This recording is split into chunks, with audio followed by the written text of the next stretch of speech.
ఏం తీసుకొచ్చినావు అక్క? ఏం తీసుకొచ్చినా అనేది నేను అక్కడికి వెళ్ళి చెప్తా. ఎక్కడికి? అక్కడికి. ఏముంది ఈడ? ఏముంది? కేక్ తీసుకొచ్చిన. ఎందుకు కేక్? ఎందుకు కేక్ పట్టుకోరా? కేక్ ఎందుకు అక్క? కేక్ ఎందుకు అంటే ఇంకొకటి సర్ప్రైజ్ అన్నమాట. నేను అసలు చెప్పనే లేదు, నన్ను కూడా అడగలేదు మా వాడైతే.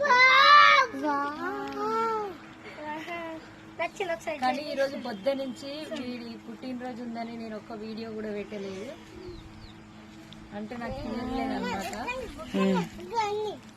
అయ్యో బట్టలు ఎట్లున్నాయి మావని పెట్టండి. అట్లనే వీడిది పుట్టినరోజు అనమాట. Happy birthday daddy. అందరూ విష్ చేయండి, కూడా ఇవ్వండి. కొద్దిసేపట్లో కేక్ కట్. అందరూ హ్యాపీ బర్త్డే చెప్తారు. మేము పొద్దున పోతే ఈ టైంకి వచ్చి బట్టలు తీసుకొని కేక్ తీసుకొని ఇంటికి వచ్చేసరికి